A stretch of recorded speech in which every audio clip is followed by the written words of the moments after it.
And I don't understand why it's so difficult for the press to have a consistent narrative about how dangerous Trump is.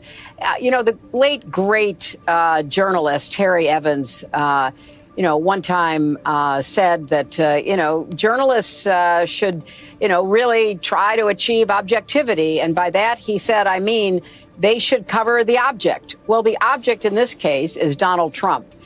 His demagoguery, his danger to our country and the world, and stick with it.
Days to go until the presidential election. Annalise Nielsen, who has been doing a spectacular job of covering the campaign and the governing and every bit of craziness in between, joins us again from Washington, D.C., where I look forward to hanging out with her and everyone else in the lead up to the actual election itself. Annalise, of course, though, we have to talk about what happened yesterday. And I've got to say, I do remain a little bit stunned at how, because a shot wasn't fired, because someone didn't die, the story disappears. Hey, did you hear J.D. Vance saying something silly on TV? This is massive. Oh, I mean, Paul, the fact it's a second time in 2 months and we've got 2 months to go, it's that kind of sense of fool me once, shame on you, fool me twice, shame on me. The question is, what is the Secret Service doing? And it is hard to secure a golf course, but it's certainly not impossible. And to have the perimeter like that, not monitored to the extent that someone can go set up what we saw in that photo from the released by the local law enforcement. And this is one of the key issues in how the safety of the former president and the current Republican nominee is managed. And we're learning more after what happened in Butler, Pennsylvania, is so much of what the Secret Service does relies on the local law enforcement. And obviously they've got to step up in a place like Palm Beach because it's a wealthy area. They're used to having the former president living in the county. And they still didn't have that perimeter secured. It is shocking. There's going to be questions on Capitol Hill. It's back in session for the next few weeks from Republicans there. But it is a real question. How do they keep him safe over the next few months in a country with hundreds of millions of guns? A lot of people have it out for Donald Trump. But this is serious, that they had this first issue in Pennsylvania and they haven't done enough, that this has almost happened again. And there's a lot of crazy there too. A lot of crazy in the United States, all right, because of a whole bunch of issues to do with mental health, the lack of dealing with it, and all the rest. I don't say it lightly. You know how much I care about mental health on the show, but that is part of the question here, right? Let alone bad actors.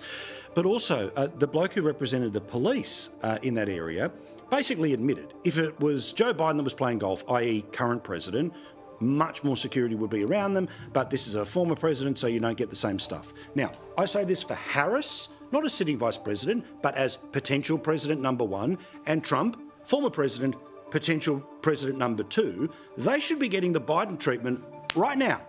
Not 20 days out.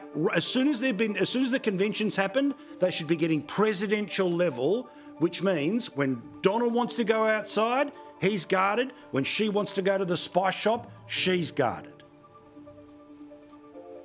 Absolutely, but the sad thing with that is the presidential level security makes you as unapproachable to the public as possible. And it is supposed to be the idea of a presidential campaign, that you're out there meeting with regular people. All this does is just remove them further from reality. So it's not a perfect solution. I completely agree. There's not anything you can throw at this that wouldn't be worth it at this point. Imagine if the worst had happened yesterday. This would be an absolute nightmare for America. But also, when we're talking about mental health in America, this is a common thing that's especially raised by Republicans when we're talking about gun control.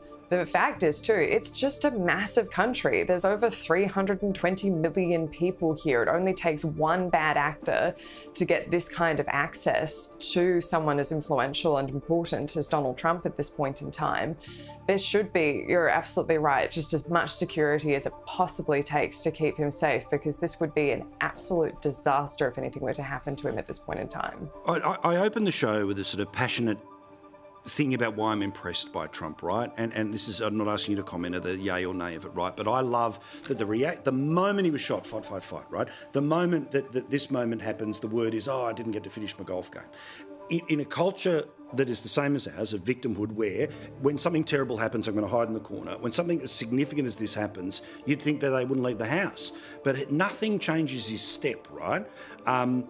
It'll be fascinating to see. Again, reality is there is political elements around all of these things. We know that Harris was starting not so much to take off, but get out in front when it comes to the post-debate bump. But whether that comes back to the 50-50 game, we'll all see together.